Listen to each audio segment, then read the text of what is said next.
Omanya obuveera bwa black nabwambalako ng'engoye. Saabwambala nti nali njagala nti nkola fashion nga sirina. Ng'olugoye lwanyina mu nsi olulungi ye uniform yekyala yeesaba yeesoma. Ffe tuliba street girl nga tusala ensawo totulaba wano. Ngera sikuyitako ne nkulekera wallet. Kati lwomu tuba tuve kasubi tugendeko ku Edeni 2007 sere yali okukwata Kati nga Pastor Yiga akyali wano wansi ali awo awali amafuta Kati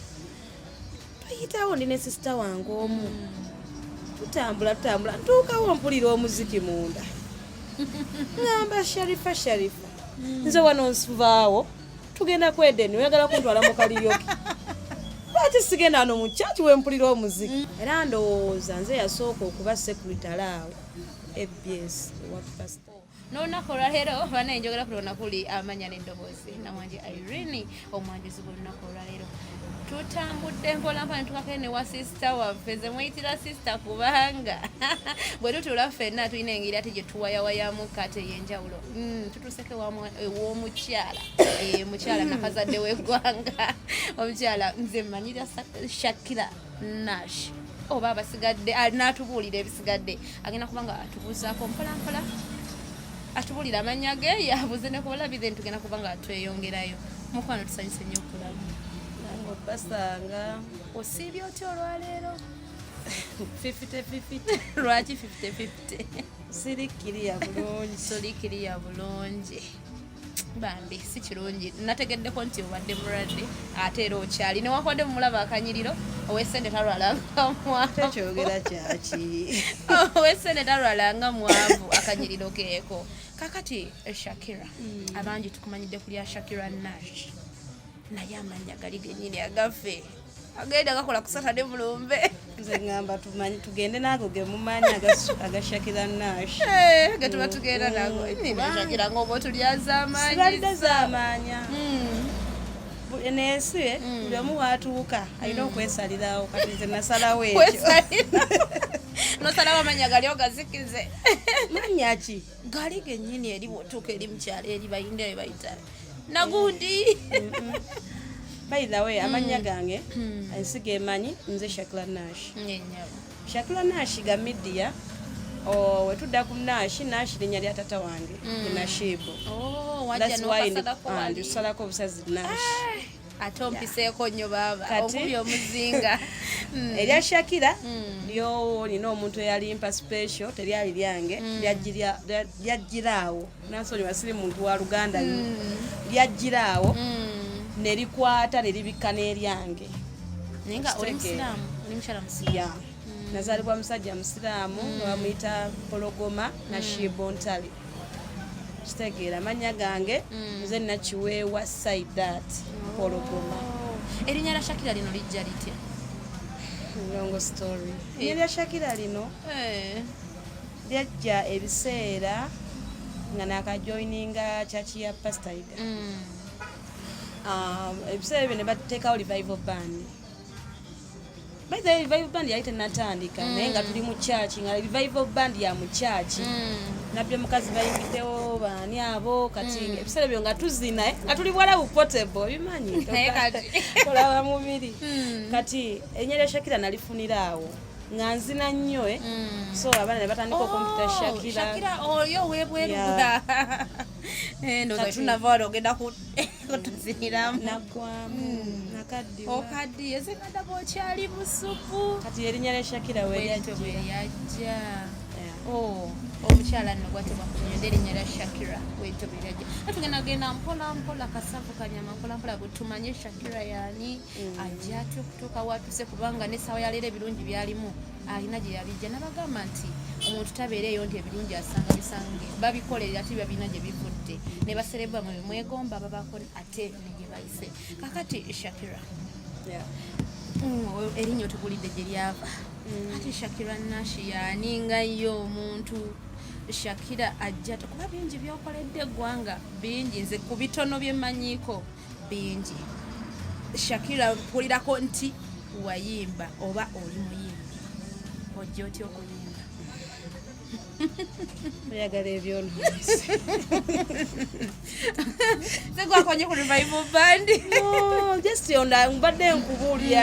kyajja kitya ya ndi muyimbi era nali nyimba naye ate nze ebiseera byange byentandikiddemu okuyimba ate si ebiseera byerinnya lye lyava okitegedde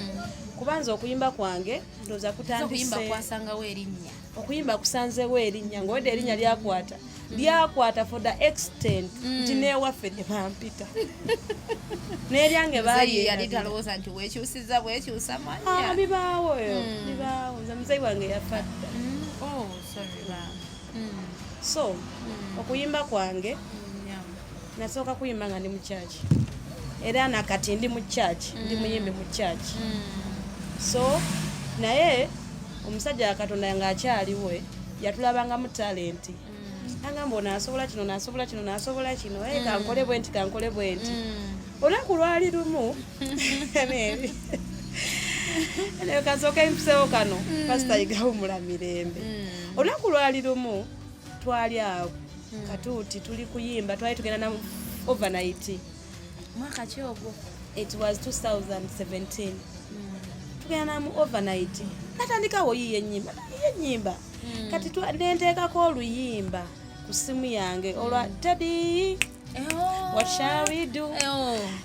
nagamba olona oluyimba lusobola ovaamu oluyimba nayita Kafeero oba omumanyi oyo akola kadongo namugamba nsobola okufuna oluyimba mu luno oluyimba Shakira n'aluyimba konze muzeyinze gwe tonnekkiririzaamu muli nti osobola okuyimba nga sekkiri nakati wendi wano nakatandika okwekkirizaamu nti I can nga maze okulinnyako ku stage ez'amaanyi ko Kafeero kisoboka muzeyi kisoboka tukiyiiye nagamba agwe Kafeero ojja kunziba n'ayita Fred bamuyita Fred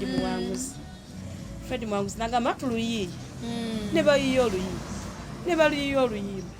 nze nno Shakira wabwe ndi wali ntudde ensekanoseka omutima ngamba olaba mu kyaki olegogodde ku ddoboozi oli Yiga ng'ali kugogoza ng'olaba ngamba olaba mu kyaki mwenyimba n'enfulaati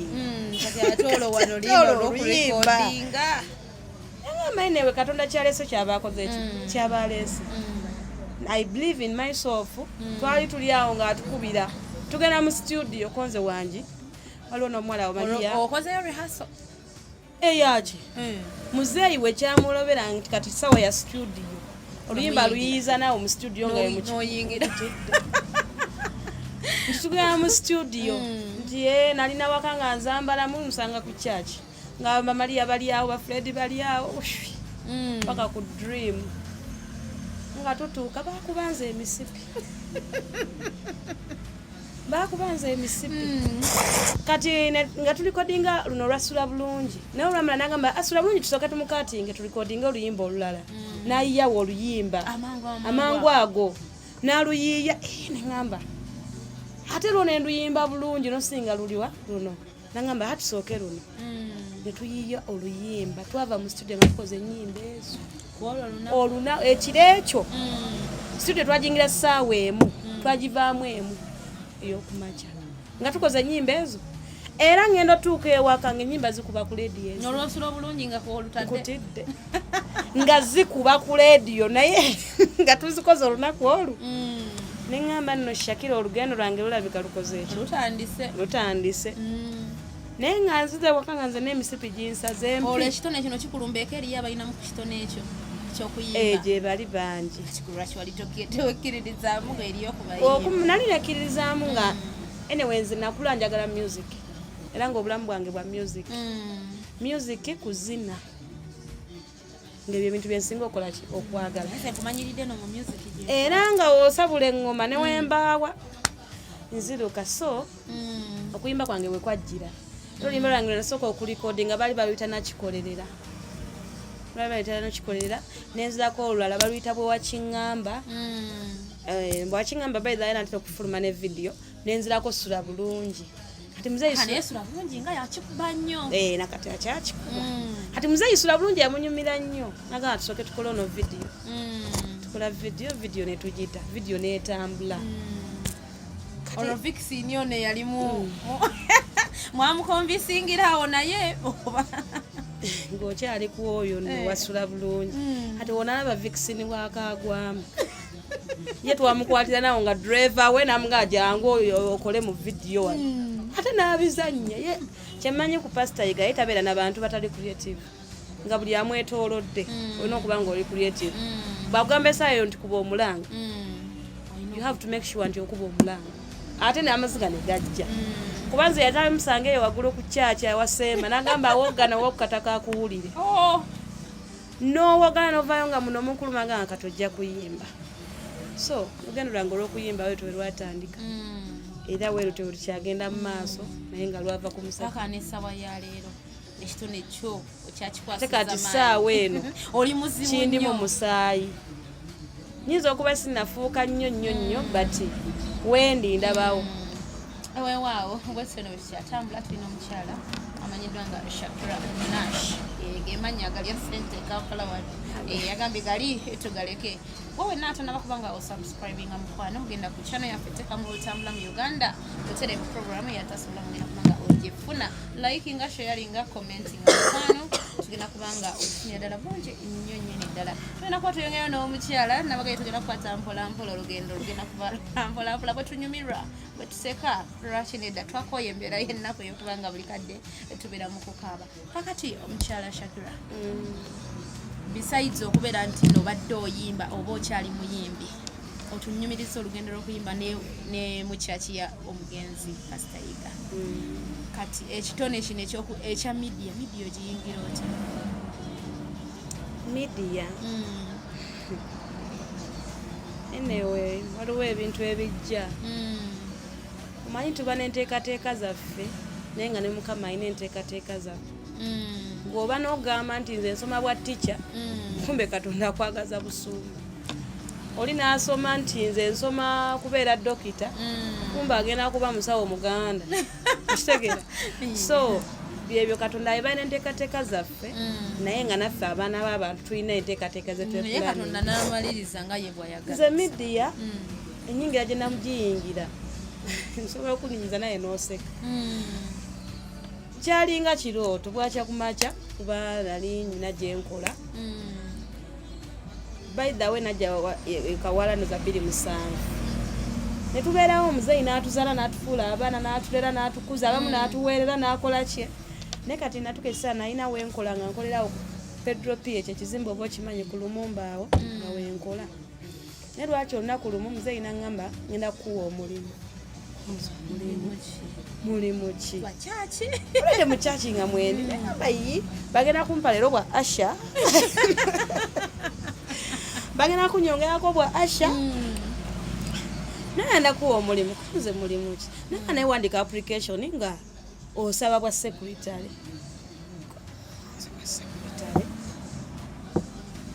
ku kyaki naye olensooka ntuula ewaka nembirowoozamu nemala nempandika application yayita natuuka nga nkubiranga nga kati yangu olongose office ge mayingira gange mu media njiyingira ndi secretary wa CEO oba director oba the founder of ABST so nembeera awo okuyingira kwange okwa media alaka yakulaba nga oli mukyala mukozi mupambanyi ng'ate n'empisa kubanga n'ekigambo mpisa kintu era empisa kintu kikulu by the way ebiseera ebisinga kuba abamu bye bituyisizaawo tuuka we tuli bwetowaze mpisa nakuwuliriza nabukakkamu ati Shakira olina engeri gy'onvuzeemu sipiidi n'ontwala genda kuvuga nga bwe nkuzaako emabega Shakira ayagala kundyaza amaanya Shakira wamatuka ku kyalo kyawa nze ovaawa obuzaale bwo nze ndi mukazi banzaala Bugerere banzaala Bugerere bayitawo kyabazaala bwe banziika naye nakulira Matugga mu famire yammwe babazaala baana bameka ebyo ogenze mu biwanvu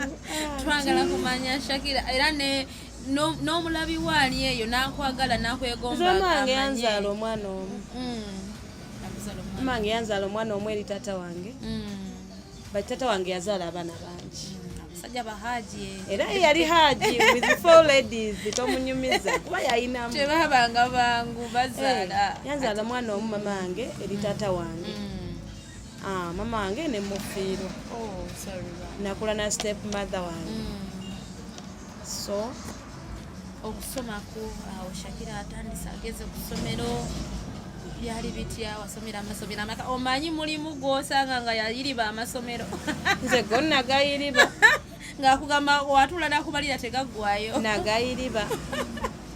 mu nsi muno abantu abamu ekituyiribya amasomero oba ekituyiribya ebyalwe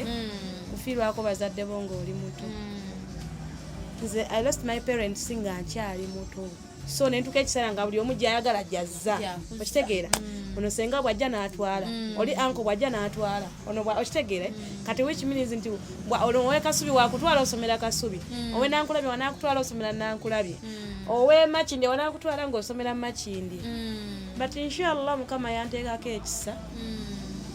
nembaako we natuuka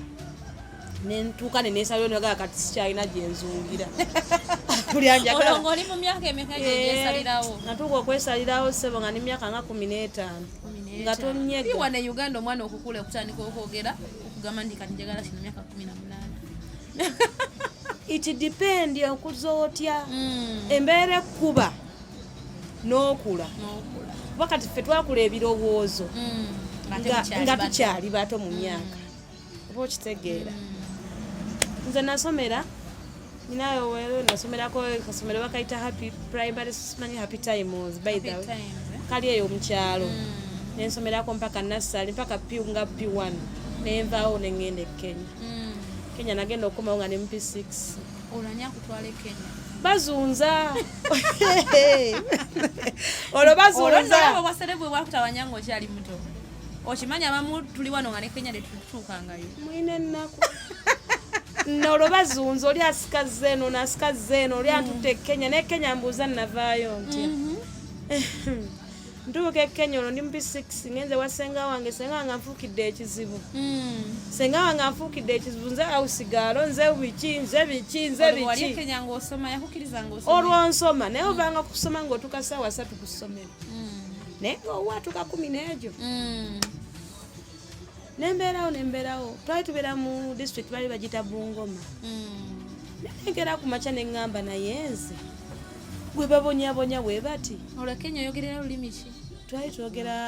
ebiseera awo twali bali boogera Lukikuyu bali boogera Kikuyu ne Swahili naye nga Swahili waabwe si mungi nnyo nga basinga kukozesa Kikuyu era nga mbimanyi naye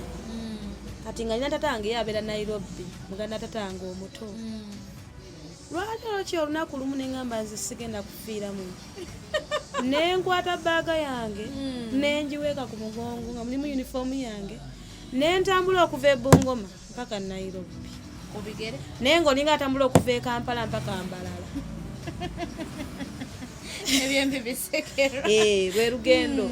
so abantu abasinga batulaba baba balowooza nti ffe twafunira ku kakeeka mukikubye bakulaba wano tambulodde eno we have suffered a lot kati bwe nantambula nentuuka no naye nga negye ŋŋenda sikola ki naye nga mmanyi nti oli wamalayo bbanga ki olowooze ku kyokuvaayo nagenda ne mu P1 P2 P3 P4 P5 P6 ebbanga lyali lyetoolo olwo ntandise okuwabula obwongo ŋŋamba naye nfaaki nkacyakadde nakacyakalaba jjukira mulimu abantu beeyo waliwo batuuka nga babayita simanyi bamwoyi simanyi baani balya n'abaga balya abantu nga leero lulo bandidde olwo watambulira nnaku mmeka oba neka wiiki kaawera olwo ng'osulawa ebyokulya wensanze kukubo ku street teri muzira kisa n'omu yagamba omwana waliwo omuzira kisa yansanga era bwe yansanga natuuka yali paaka ya baasi ati paaka ya baasi nankwata nambuuza olagako nze nzira Nairobi nambuuza Nairobi kitundu ki konze nzira Nairobi nambuuza Nairobi munene kitundu kikonze ŋŋenda wa Nairobi by the way story yange sirigyerabya naga ndiginyumizaako n'omuzzukulu nankwata nanfuula omwana we mu baasi natugenda mpaka Nairobi otatuke Nairobi nangamba kati Nairobi wuuno bw'otyo ddawa ko nze simanyi nze ngenda noonyani taata wange naye nga nkimanyi taata nga alina erinnya kuba yali mu security kale nga mbega weeyo biki nga ndi nga ngenda noonya omusajja gwe bayita gundi noonya omusajja gwe bayita gundi mba ndi awo nga ngudde ku kikomera kye naye abajja asanga omwana atudde wali ali bwati n'embeera ewakuta nayina akabbaaga kange buno babuyitwa buguwa okasika bwoti nekeetugga nga nkawedde nga nzirugala nga ondabako naye n'okaaba nantule nangamba saidi ati ovaawo konza omumanyi teyamanyako nti wagenda nga talina kyamanyi namuuza ovaawo konza omumanyi koyeyiniza obutamanya mwana wa muganda nambuuza ovaawo dda kwanze gwondabawa nange atuyingire netuyingira ne bannaaza ne bankuta ne bangogola nayina enviiri nga mpanvu nga nakyo nga zikome ne baziisaamu ekisanyirizo nga naye nange mwennyini neetya okwetunulako era we natuukira awo nenkola ki nenvaayo olwo senga ne muwona kyawo taata naŋŋamba oyagala kikonzo njagala kudda wajjajja wange e Uganda naŋŋamba tewali buzibu nantikka yajagala taata nantikka nenkomawo naye nga nkomyewo e Uganda naye nga n'ekigambo gyebalekwe sikimanyi oyogera luli olweri nga n'ekigambo osiibye otya sikimanyi nga ono taata yali amanyi olulimi lweri gye gwatuukira juke nagendayo nga ndi muto ng'otaata amaze okufa ne bazunza kale ate enzira ewajjajja ali nawo nali nkomeddewo bazunzi mba nakatuukawo nti taamu emu nti ate wutukime ale tumutwale manyi omwana wafiirwako mukaddeyo bagabana mugabane ate olwo ndi mu P6 era natuuka nembeeraawo nensomayo taamu emu taamu ey'okubiri tuba mutamu eyokusatu waliwo abaana ba P7 batudde bajja batujjayo eno batuga mujje mutu oba abaana babaki tetumanyi tulya ebibuuzo mu mannya gaabwe mu P7 maze nze saakola P7 natuulira mu mannya ga mulala naye mpita ne mbagamba nze sijidda bwe njiddamu n'engwa sidda mu P7 naye mbagamba mwe abampita mukole ekisoboka mutuuse amannya gange mugaze mu mannya mu gundi index number mugize mu mannya gange nze sidda mu P7 oyo Shakira olugendo lweno lukyali luwanvu naye nga tewerabira mukwano gwange banafa bateekamu ensimbi teri balala okujjako banafa amanyiddwa nga Pista 2 Creams basangibwa wali Entebbe Road najja nankumbi wotuuka ku kyaki yabasaba empida ekimangaawo ogenda okuba oserengeta mponampona ogenda kubanga obafuna n'ennamba y'essimu eri ku screen yaawo ogenda kubanga obakubirako otereze ensonga z'olususu lwogo wenna alina binnamakula oyina embalabe olususu lwakutabako mukwano okubira banafa Pista 2 Creams ogenda kubanga obafuna bulungi nnyo nnyini ddala ate nno bakolerako ku bbeeyi ensaamusaamu ne banafa okuteekamu ensimbi tukyeyongerayo n'olugendo lwaffe olwa mukyala Shakira erinnya la Nashiri ntawanyanze ngenda kweyitira Shakira omukyala Shakira akubuulidde olugendo lwe bannange ensi si nnyangu oyinza otulaba wano n'ogamba gundi yafuuka serebu naye ng'alina gye yava naffe tutobaatoba ne tupambana mpolampola mulekerawo okwegomba baserebu balina olugendo lwabwe ejje baava olutali lwangu ebyali byangu okutuuka watuuse naye mu byonna mpisa ze yakulembeza kyenyinza okugamba kubanga akunyonyodde engeri gyeyingiramu w'omugenzi Pastor Yiga zaali mpisa nabwetoowaze nakuba nti mugonvu kye bamugamba okola kyakola gwe bwenna aliyo omwana omuto ng'okyali mwana muto saagala ojemere bakulu njagala okole kye bakugambye tomanya nawonzika ofuuse serebu ze muyitira serebu kubanga eserebu wange wayakupira akayimba nesawaero wekatuulako ngamba waawo wewaawo akayimba tekakwaze Shakira leka kumpanda bigambo mukamwa akayimba ze kankolera paka naguno gwaka obwa serebu temuva wala kakati Shakira tugenda kuba tweyongerayo mpolampola nkyakubuuza ebibuuzo byange bitonotono Shakira wakolako ku TV oba wakoma mu kuyimba kwokka sigenda kyoge Shakira twagala ensi ekumanye abantu bakumanye eri abakuwagira eri abakwetaaga eri abagamba naye gundi yakola ate nange njagala mbeere nga Shakira yakikola atya oba kyakoma mu kuyimba kwokka nze ndi muyimbi toli presenter nzija tosokoola nkulina leero nkulina toyina wongenda kubanga omponera Shakira mukyala mufumbo si mukyala mufumbo ekyo sijja kidda oyagala kwebuzabuza nga nabakuza birthday ne bakweka emyaka sikwekanze emyaka naye ekyo sijja kidda oba okyanoonya sinoonya Shakira ayinza okuba nga akyanoonya sinoonya mukwano Shakira muzadde kyemmanyi oli maama era ndi maama w'abaana bameka ekyo sijja kidda mama ina betaaga okumanya Shakira nkuba endobo nakyo sijja kidda naye nga gwe kyobamanya akugambye muzadde ndi muzadde ate nina abaana si mwana wabula nina abaana ekyo kimala owamalawo etujja kweyongerayo nnyo kugenda wala Shakira atugemye aliko personal assistant w'omugenzi personal ani yagambye as nkola research according to research that's why sigambye nti ngambe mbu sigambye nti ndi sure waliko a personal assistant w'omusumba kyajja kitya era yagenda obbokuba nga omanyi kyekyokola of all people abaliwo why Shakira Nash nze saabeerako personal assistant wa musumba omanyi personal assistant kyanjawulo nnyo ne secretary okitegeera lwakuba abantu byabalema okwawula secondly bino ebintu by'emirimu oba ebyokumanya mukama waatakuwa amagezi mazaale ne bw'osoma ne bakutikkira era osigala olyangaazi okitegeera nze ekintu kyokka nsaba mukama era buli wenfukamira nsaba nnyo mukama okumpa amagezi okumanya n'okutegeera amanya abantu tusaba bwitu gama Katonda njagala onfuula owakabinda gekaabo akufuule omanyi n'obwakabi buno bugoberera togenda kuva eri mu bbanga osabe mukama nfuule omugagga ng'ewamwe omugagga yali avuga ggaali paka obugagga buba n'ensibuko yaabwo yes okitegeera that's why bannaffe abalala bo bagamba obugagga sina balala naffe mubalokole era oba osaba ogamba mukama nsaba obugagga bw'abajjajjange nange bukole ki bungoberere kati n'amagezi gano tugasaba okusoma ebitabo n'ogenda n'okola koosi ya bwa secretary tekikufuula secretary so mu nsi muno oba weetaaga omwoyo w'amagezi okumanya n'okutegeera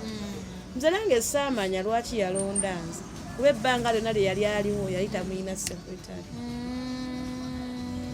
era ndowooza nze yasooka okuba secretary awo ABS wa Pastor Yiga ate nze saali secretary wa ABS nali secretary wa musumba nga ye omuntu oba byeno nga ye omuntu era nga ofiisi eyange ekuŋŋaaniramu buli nsonga nti kino oba kya church oba kya TV so tekyaliko nti personal okitegeera obuyinza bw'omala mu bbanga ki Allah akusaasi munange ebibuuzo bye bantumye eyo abakuwagira ne banga banetubuuliza omukyala oyo mutu teriabikutumye gamba byempulira byenjagala okubuuza Shakira tomvuga gamba ebibuuzo byempulira ku mutima eriye yabakwetaaga I joined okufuuka secretary wa musumba in 2017 up to paka wafiire by the way okufuukira oba nasooka nenja 2016 naye nga nkola naye nga siri mu kiti kiri nga ninga kale office messenger oba okitegedde nga ninga office messenger but time yatuuka nefuuka kiri my mission teyali yakufuuka presenter nze okuva nazaalibwa lesaba nga kukufuuka serebo nze njagala nnyo office by the way that's why newange wotuuka ewaka nina mu office oyinza okugamba nina company naye natekawo just kwegamba njagala nnyo office ndi mu musaayi amanya akayoga nnyo obeera obwomu njagala nnyo ebintu ebiri complete so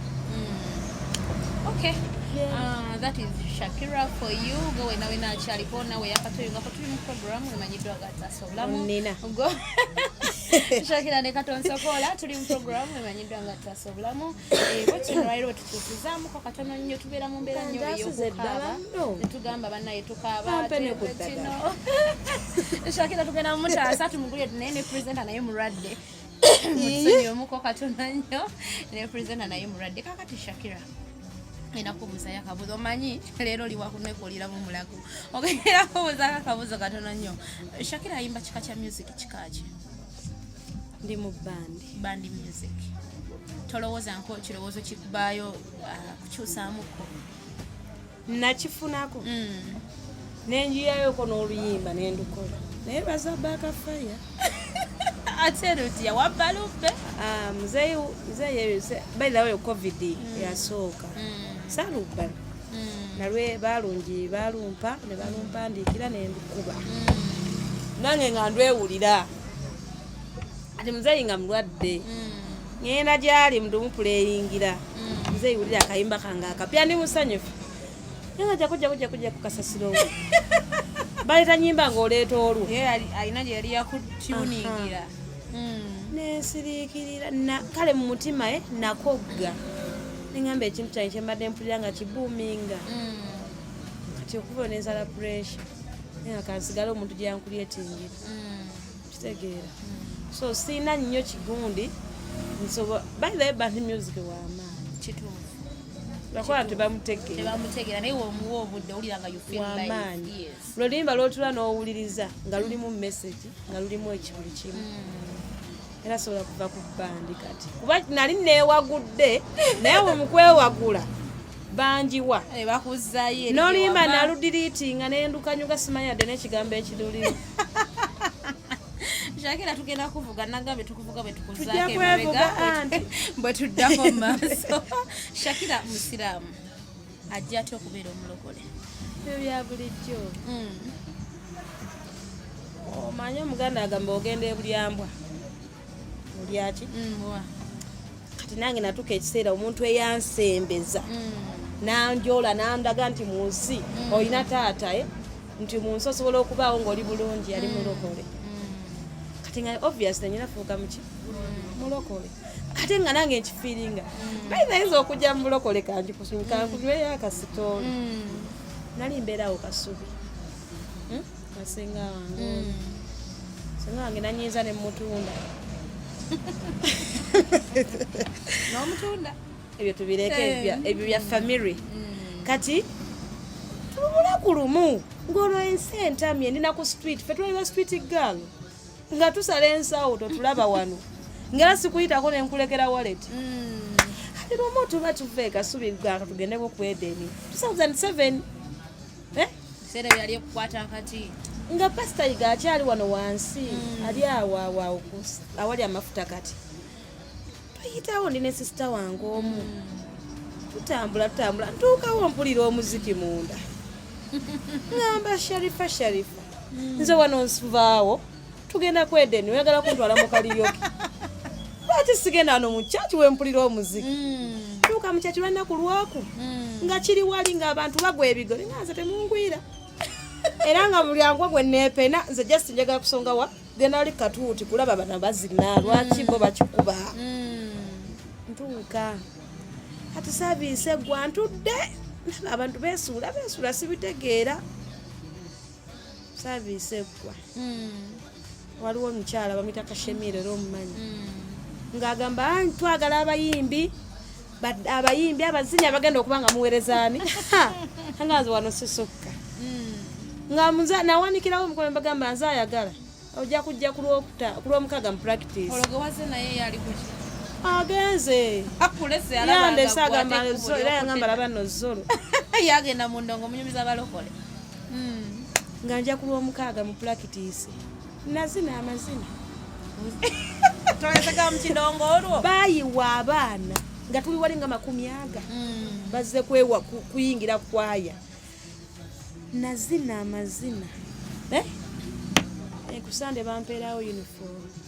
male babagamba buli muntu olina okumala emyezi 6 okulinnya akatuuti inze yange nali Kusane nze yasooka ne ku chachi. Baali banyimye uniform. Basanga ku katuuti. Ngantu ndi kintu bangambye nzije nyimbe. Nzije nzine sikuyimba kubanze byo kuyimba sabiri mu nnyo. Nganzijaga kimu kuba muziki. Bulamu bwange bwali bwa kuba muziki. Nantula nga bangamba kale yambala nga bampa omusikati. Mukazi watu nemanyira bupatula bukoma muno bukundisha bisala byotwalina zibaka show. Bampa omusikati gwa black omwango omufana nyingo oli katono tonawo. Ndi katono akaddugavu ennyo. So bwe kuyingira obulokole.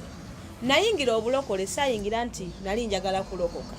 Nayingira obulokole lwa kinyumo. Kunyumirwa. Ya. Naye era mune yawo Katonda yali akusika. Nanti olwo bw'omanyi twajja abantu 100 n'omusobo n'okusobamu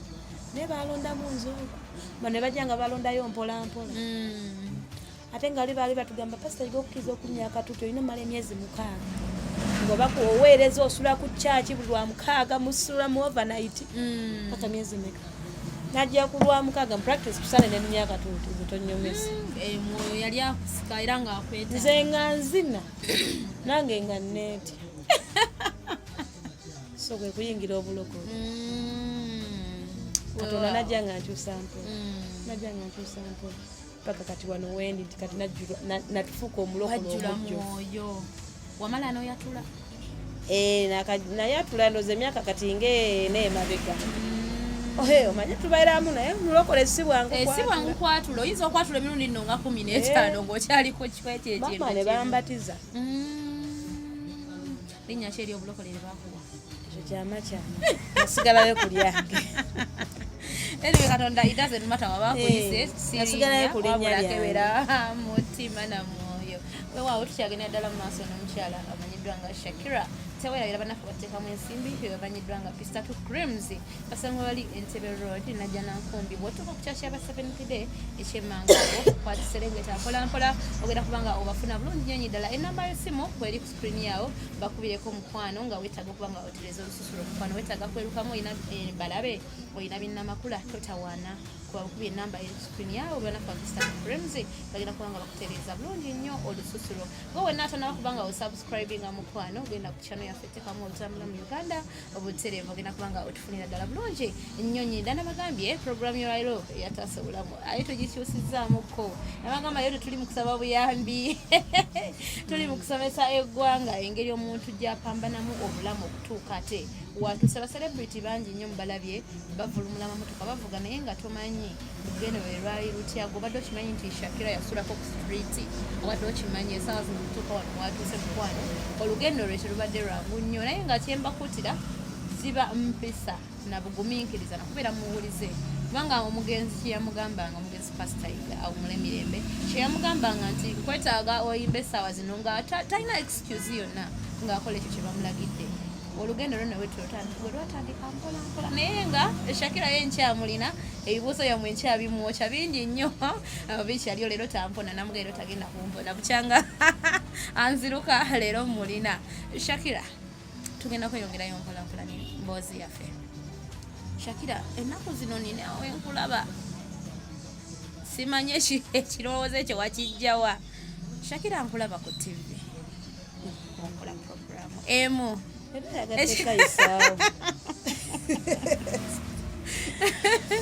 Shakira ekirowoozo kyakijjawa kolako program ya fashion bagita the look out ekirowoozo ekyo kuba mu mboozi temubadde mukwegomba TV kuba presenter asagomangako kuba presenter but nakula neegomba okuba fashionista ntya nga bwe nkunyumiriza olugendo mu nsi muno lugendo lw'obulamu siro nze bazadde bange banvaako yensibuko y'okubonaabona kwange so lwaki najja nga njagala nnyo okukola nga njagala nnyo engoye my life njagala nnyo engoye era tolina mulimu gwoyinza kuŋŋamba nga si gwa ngoye nze natuukako ekiseera nga nyina wembeera naye nga sina kyakwamba omanyi gundu y'amawulire bino bye bajjamu gundi ki seminti nabyambalako ng'engoye ng'obitunze ng'obiyuzizza kujjira nze akunyumiza kwewulira omanyi obuveera bwa black nabwambalako ng'engoye saamwambala nti nali njagala nti nkola fashion nga sirina ng'olugoye lwanyina mu nsi olulungi ye uniform yekyala yesaba yesoma for the extent ne batuuka ne bantungira uniform nga empale efaanana ne uniform efaanana n'ensawo olwo lwonna kuba kubonaabona okitegeera nenduka ekiseera ku ssomero nga batutuma afpetis ozitegeera ezo naye nga sigina nga nkwata akaveera ka black ako nenkasala eno waggulu eno gyotuza ebintu n'okasala n'okambala kati buno obukono n'obuleta n'obusibira n'osibamu akaayi nekolanga afpeti bakebera naye ngaera abasomesa bakimanyayo omukazi munana nentuuka ekiseera nga wenkoma wewaka nenkajjamu kati gino emikono gyegifuuka emikono nefuuka blouse nenkwata ekiveera kya cement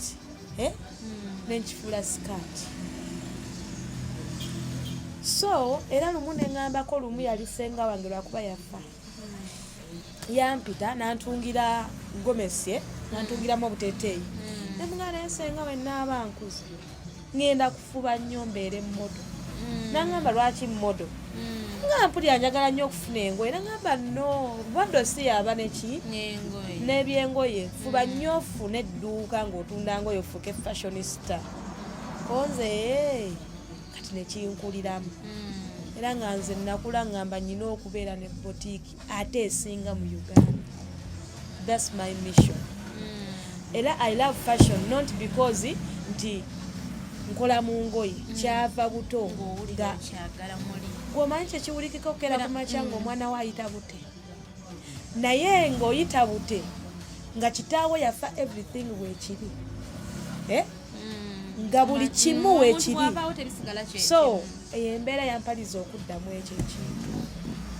That's why wenatuuka ekiseera nenfuna opportunity esobola okuba nga nsobola okukola fashion nenjiwa abantu kindimu ate saagala kikomyawo njagala nkikole ntuke for the extent nsobola okutegeka ekivulu nga kya fashion kyakulaga design empya ziri mu nsi ntuke ekiseera nga nange Shakira nsobola okucreatinga nga owulira nti Gucci nga owulira nti Dio nga owulira nti ki nga nange nyina lebo nga yange okitegeera. That's my dream. Wewaawo oyo nno ye Shakira Emboozi sinyangu Emboozi mbi nnyo yenyamiza nnyo yannaku nnyo ekiteetagisa imagine kyawo ng'abadde waali ku kitunga we kiri notuuka ku mbeera ey'okubonaabona bwetyo. Yes afuuse so emotional naawe ali gy'oli you can imagine obulamu bweyitamu si bwamu embeera nno bwezito bwe zibeera abaana oluvannyuma lw'okuviirwako abazadde embeera ekyuka ne wabanga muzadde wabadde yalina ssente embeera ejja ekyuka mpola.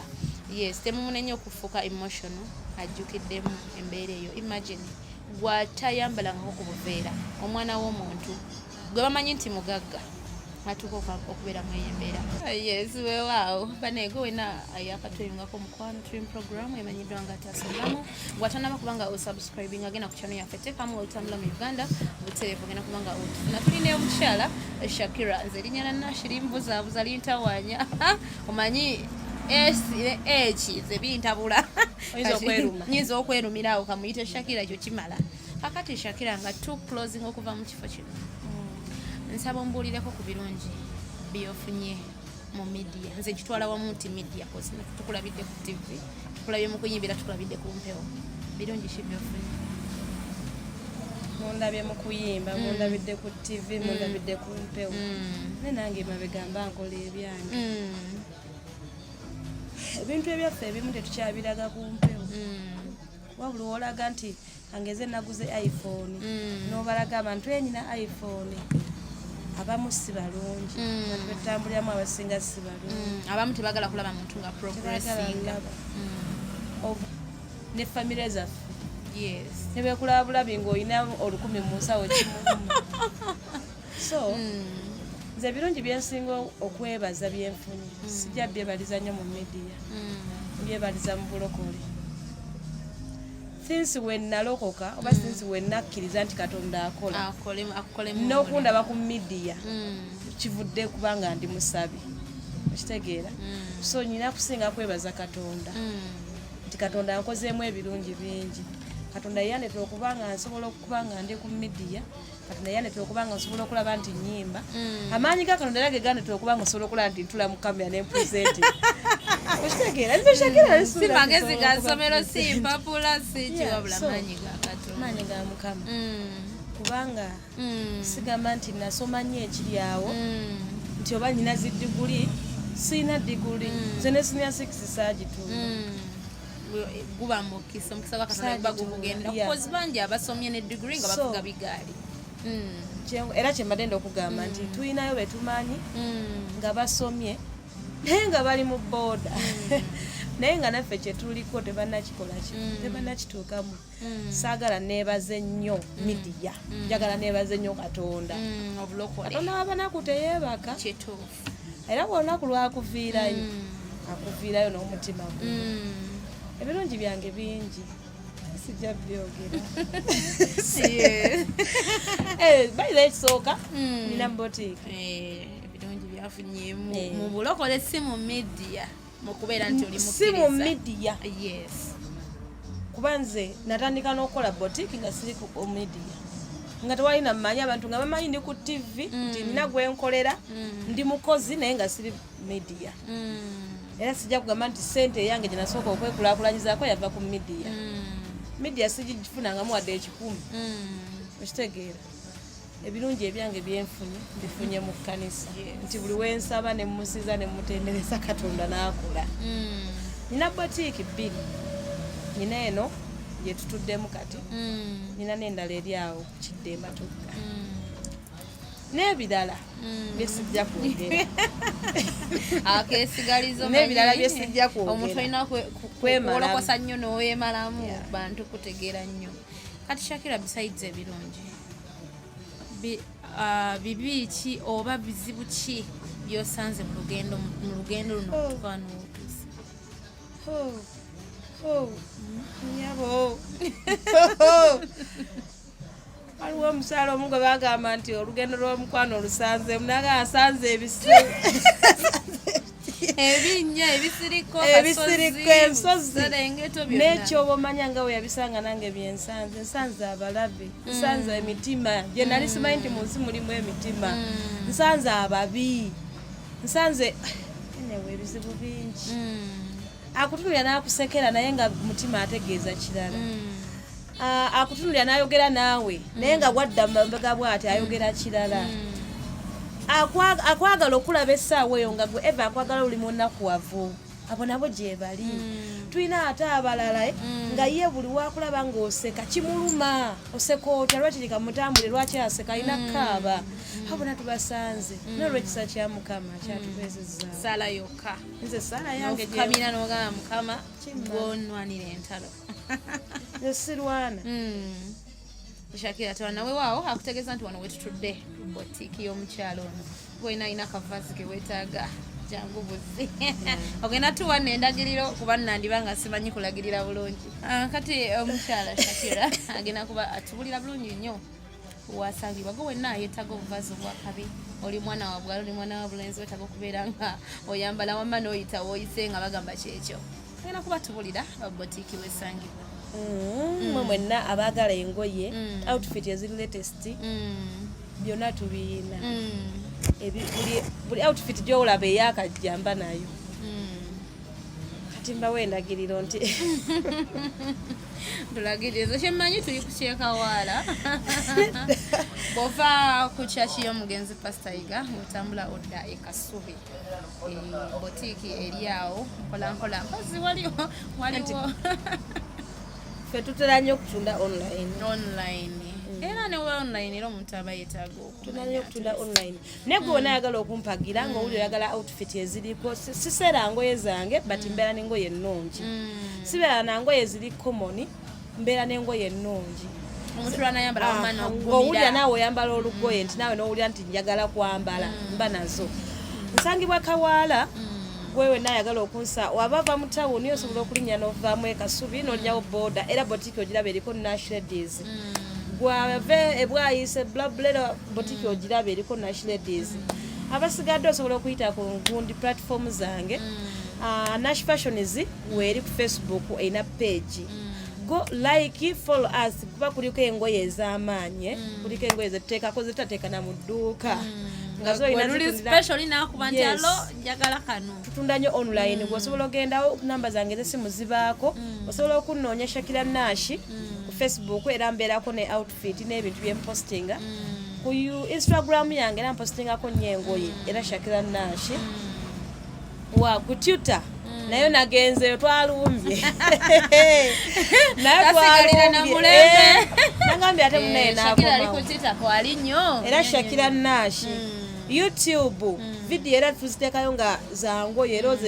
era erina gundi yayo YouTube yayo bagira Nash Fashions so ne ku WhatsApp abagala okunfunirako basobola okunfunirako kati Shakira nga tusibula okuva wano njagala abaana abobuwala bali eri atabudde akatwe essaawa zino wagamba njo yakwetta yakweyoyimba mukaguwa kalowoozo ki oba ntanda ki egwe gyobasibirira nze kyenyiza okukino kankyogere nga nkijjana ku mutima lwakuba mpuliranga n'amaziga agakulukuta mu nsi eno obulamu tebukoma gwe kyolabanga ekyamaanyi wabaawo ng'ate mu maaso g'oli kitono gwe kyolabanga ekinene ate mu maaso ga Katonda kiba kitono nze nali ntuuseeko ku extent eyagala okwewa ku butwa nembwewa nako n'ekisa kya Mukama ne kinziza engulu so embeera yonna gy'olimu embuwa kyakuyiga mu maaso embeera yonna gy'oyitamu ekuwa kiddako mu maaso bw'osula enjala leero kkiriza nti enkya nja kufuna bw'osula ku street leero kkiriza ffe baani ssaawe n'abasula mu za apartment kkiriza nti enkya nja kukola ki nja kufuna we awange eno embeera buli woogituukangamu bw'oti nti ate embeera buli weekunyigiriza okudda ku kisenge manya nti mu maaso waliyo obujulizi okitegeera amaziga g'ennaku we gabaawo we gaggwaawo ag'essanyu gajja oba kitegeera ekyo kinziza n'engulu amaziga g'ennaku buli we gabaawo buli we gavaawo bwe gati amaziga ag'essanyu gajja kati wekkiririzenga mu buli kyokola kikole nti olw'enkya gyeruli enkya tatuuka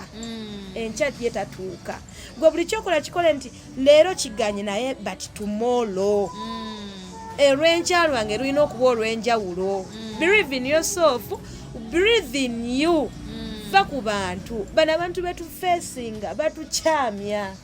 Irene saawe nompaana nonkuba amabega nogamba oyo nno nadde mu musudiya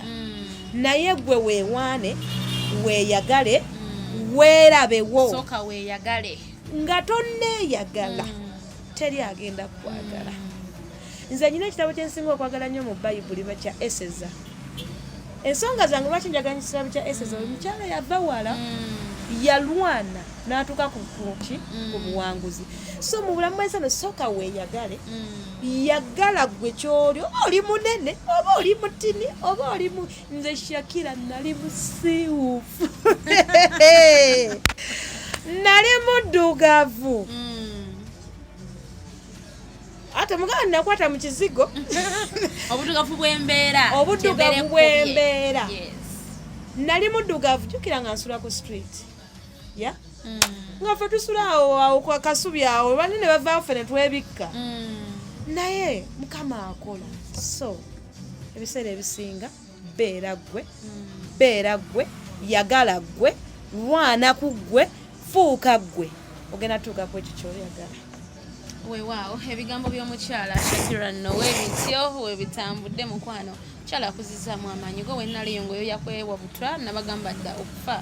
tebangako solution tewewa butwa mukwano wowonewo obutwa obujulizi bwo tunaabujjawa enkeera